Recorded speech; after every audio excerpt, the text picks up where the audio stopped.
Le nœud ferroviaire lyonnais est le plus complexe et le plus fréquenté de France.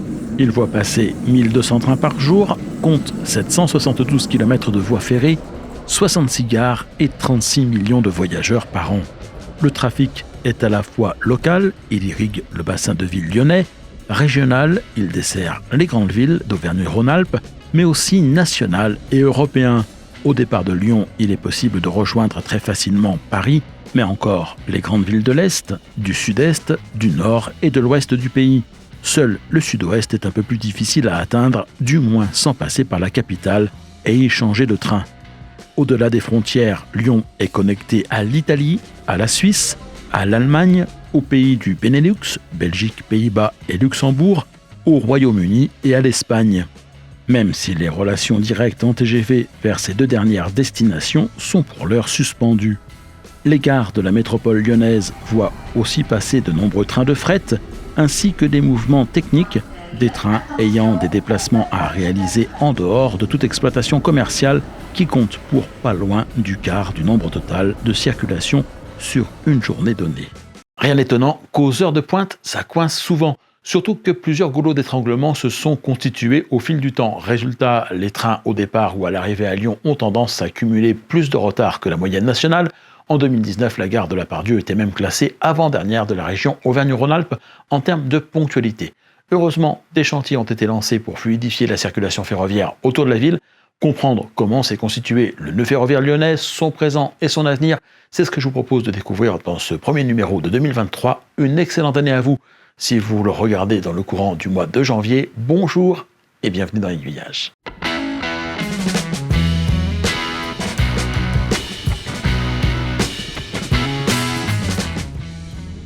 Le train est arrivé très tôt à Lyon. Dès 1833, Marc Séguin établit une ligne depuis Saint-Étienne, passant par la rive droite du Rhône, dont la gare se trouvait non loin de celle actuelle de Perrache. Il ne reste aucune trace de cette gare dite du Bourbonnais, qui, bien qu'un temps classé monument historique, fut finalement détruite pour laisser place au marché-gare de la ville. L'artère Paris-Lyon-Méditerranée a été constituée par étapes dans les décennies qui ont suivi. En 1854 fut ouverte la gare de Vèze, terminus provisoire de son tronçon nord, tandis que de l'autre côté du Rhône était installée en 1856 une gare temporaire à la Guillotière réservée aux trains partant vers le sud du pays. En 1857 fut mise en service la gare de Perrache qui, implantée beaucoup plus près du centre-ville, le fut néanmoins dans un espace très contraint. Pour que les trains puissent poursuivre leur trajet au-delà de la gare de Vèze, il fallut construire le tunnel de Saint-Irénée, un ouvrage d'art de 2109 mètres de long, pour permettre à la voie ferrée de passer sous la colline de Fourvière, puis un pont pour franchir la Saône. Du côté sud de la gare, c'est un autre pont qui dut être construit pour traverser le Rhône. Dans le même temps, au nord-est de la ville, le train est arrivé par Rambérieux-en-Bugey et Genève. Il fut dans un premier temps obligé de s'arrêter à la gare de Saint-Clair, ouverte en 1856, en attendant que la construction d'un autre pont sur le Rhône ne lui permette de rejoindre celle des Brotteaux qui sera inaugurée en 1858. En 1863, ce fut au tour de la gare de la Croix-Rousse de prendre du service pour établir une liaison ferrée vers Satenay et Trévoux, puis Bourg-en-Bresse. Et enfin, en 1876, celle de Saint-Paul et de Gorge-de-Loup qui ouvrirent une relation vers l'ouest lyonnais avec pour horizon Montbrison dans le département voisin de la Loire. Il faudra attendre ensuite un peu plus d'un siècle pour qu'une nouvelle gare soit construite à Lyon. Durant cette période, le nœud ferroviaire lyonnais va continuer à se développer un peu avant de commencer à se rétracter.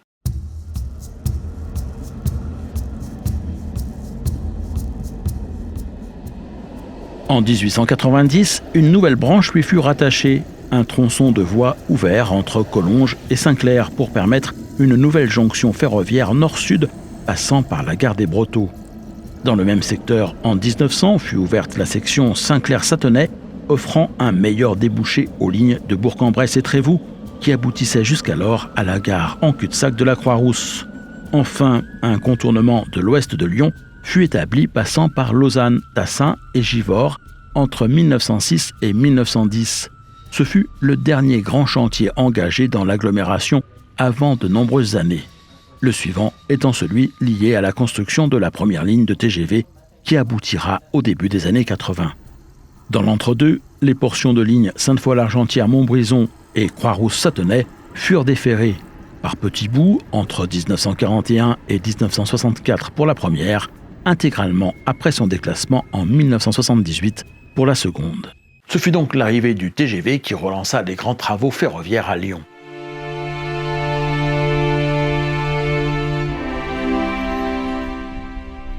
À l'époque, on parlait déjà de la saturation du nœud ferroviaire lyonnais. La configuration très particulière de la gare de Perrache ne permettait pas d'envisager d'y faire aboutir l'intégralité du nouveau flux de trains attendu.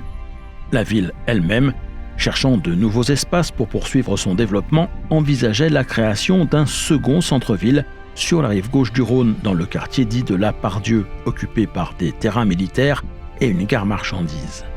L'armée devant libérer ces terrains, un grand projet d'aménagement urbain fut lancé.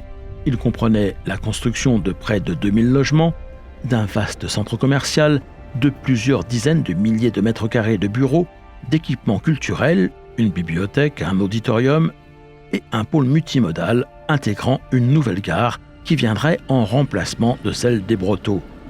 La gare de la Part-Dieu fut inaugurée en 1983, tandis que celle des Brotteaux fut désaffectée dans le même temps, ces voies étant désormais utilisées pour le garage de rames.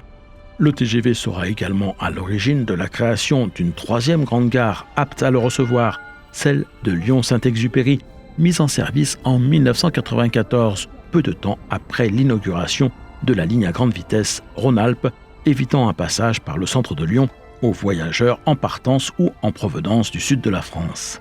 Dans la foulée, un autre projet qui était dans les cartons depuis l'arrivée du TGV à Lyon a été mené à terme. C'est la gare Jean Massey qui a été ouverte en 2009. Elle reçoit des TER Auvergne-Rhône-Alpes et offre une interconnexion avec les bus urbains ainsi que l'une des lignes de tramway et l'une de celles de métro que compte la ville. Le trafic ne cessant de croître, les conditions de transport par le rail dans l'agglomération ne firent qu'aller en empirant. Il était temps d'agir.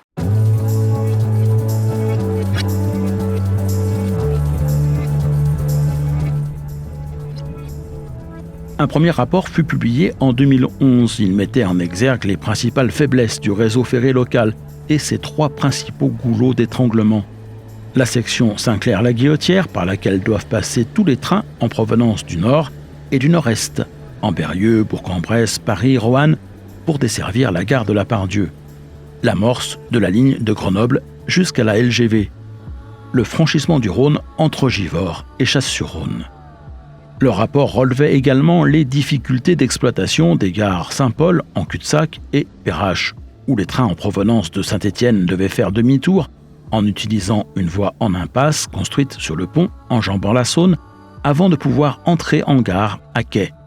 C'est à la suite de ce rapport que furent engagés les travaux de mise en service de la gare Jean Massey, qu'une 11e voie fut aménagée à celle de la Part-Dieu, que la section comprise entre les gares de Perrache et de Vèze fut banalisée, c'est-à-dire que les trains pouvaient circuler indifféremment dans l'un ou l'autre sens sur l'une ou l'autre des voies, et que de nouveaux quais furent aménagés un peu à l'écart de la gare de Perrache, mais reliés à elle par de nouveaux cheminements piétons, pour éviter aux TER en provenance ou à destination de Saint-Étienne d'avoir à perdre du temps lors de manœuvres de changement de sens sur le pont sur la Saône.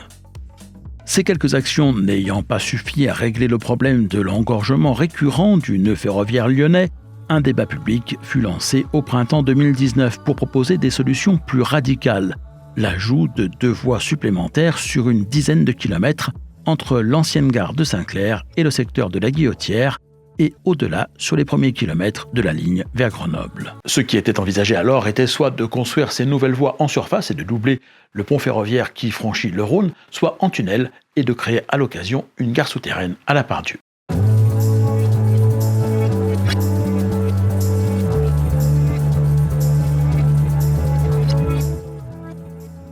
Le problème est que ces 2 solutions sont bien évidemment fort coûteuses d'une part et très longues à mettre en œuvre d'autre part.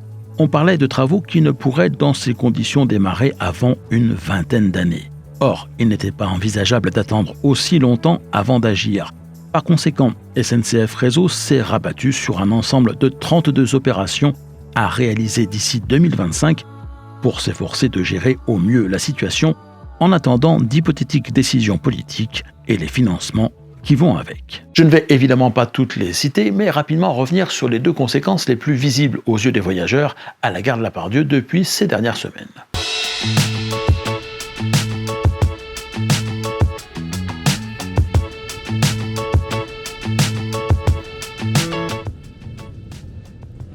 Cette gare, qui reçoit plus de 700 trains par jour, est en pleine transformation. Elle avait été conçue à l'origine pour 35 000 voyageurs quotidiens et en voit désormais circuler plus de 100 000.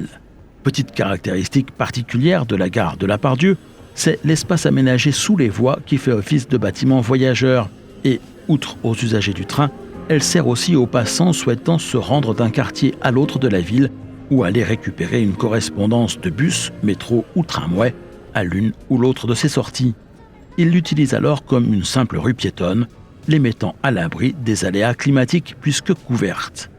Pour son agrandissement, les travaux qui sont les plus importants de ceux engagés dans une gare française à l'heure actuelle ont été lancés en 2017 et ne devraient s'achever qu'en 2026. Parmi les transformations les plus visibles de la mue entamée, elle vient de se voir dotée d'une 12e voie à quai, la L. Pas de quoi régler les problèmes d'engorgement que connaissent ces entrées nord et sud, dont le nombre de voies reste insuffisant, mais assez pour donner un peu plus de souplesse dans la gestion des trains en limitant le nombre de ceux devant attendre avant de trouver une place en gare. De nouveaux accès au quai viennent d'être aménagés du côté sud de la gare, ayant donné naissance à un nouveau hall d'entrée ainsi qu'à une nouvelle galerie bordée de commerces. À l'été 2024, une seconde galerie, parallèle à celle-ci, devrait être ouverte de l'autre côté de la gare. D'autres chantiers plus techniques ont été réalisés ou sont en passe de l'être.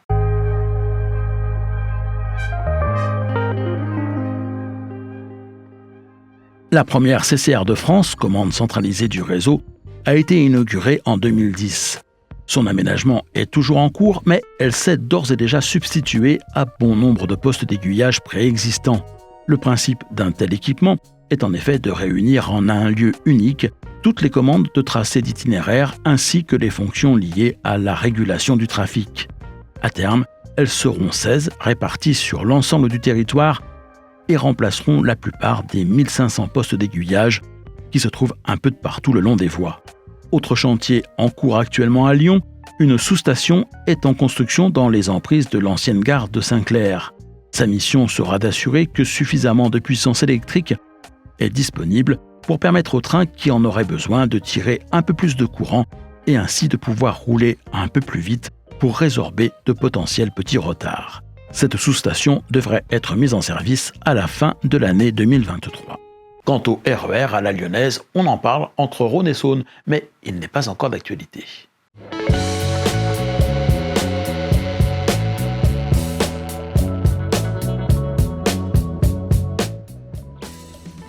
Certes, quelques étapes préparatoires ont été franchies, mais il reste encore beaucoup à faire. Des diamétralisations ont ainsi été établies. Par exemple, les trains circulant entre Ambérieu et Saint-Étienne ou ceux engagés entre Vienne et Villefranche-sur-Saône ne font plus que passer pour les premiers par la gare de Lyon-Part-Dieu et les seconds par celle de Perrache, sans y faire leur terminus. Leurs horaires ont été cadencés à la demi-heure. Mais de nombreux points de blocage subsistent. La gare Jean Masset n'est par exemple pas accessible aux trains desservant celle de la Part-Dieu, les voies sur lesquelles ils circulent ne disposant pas de quai. La ligne de l'Ouest lyonnais, dont l'origine est la gare Saint-Paul, est isolée du reste du réseau. Non seulement c'est un tram-train qui y circule, mais pour voyager dans Lyon via le rail, il faut faire un long détour par l'Arbrelle pour établir avec le tram-train une correspondance par le train. Il est plus simple pour les usagers de prendre le métro à la gare de Vèze pour rejoindre celle de Gorge-de-Loup, où une correspondance est établie entre les deux modes de transport. Notons, pour l'anecdote, que bien que ressemblant à s'y méprendre à un tramway, ce matériel roulant est exploité comme le serait un train ordinaire. Il roule sur une ancienne voie ferrée tout à fait classique qui a conservé sa signalisation et d'autres attributs. Considérés comme des TER, les tram-trains qui y circulent sont ainsi numérotés comme le sont les autres trains régionaux de la SNCF et annoncés par la voix de la célèbre Simone. Enfin, et ce ne sera pas là le moindre chantier, qui dit RER dit titre de transport unique. Or, les TER sont aujourd'hui pilotés par la région Auvergne-Rhône-Alpes qui a mis en place la carte Oura pour faciliter les déplacements sur son territoire. Mais les transports en commun lyonnais le sont par le Citral, qui est une émanation de la métropole qui a déployé quant à elle son propre système d'abonnement. L'un et l'autre servant à financer en partie le développement des moyens de transport régionaux. Il faudra aux deux entités trouver un terrain d'entente dans un contexte où, en fonction des résultats des élections locales et régionales, les affinités politiques ne sont pas toujours au rendez-vous. Ce sera néanmoins le prix à payer pour faire oublier le nœud ferroviaire lyonnais et ses engorgements récurrents et faire briller de nouveau l'étoile ferroviaire lyonnaise sur les branches de laquelle les trains circuleront enfin de façon beaucoup plus fluide. Avez-vous eu déjà l'occasion d'emprunter les voies du nœud ferroviaire lyonnais, d'arpenter les quais de la gare de la Part-Dieu ou de celle de Perrache? Peut-être êtes-vous un habitué d'une autre gare lyonnaise? Je vous laisse me raconter tout ça en commentaire et je vous retrouve la semaine prochaine pour partager avec vous de nouvelles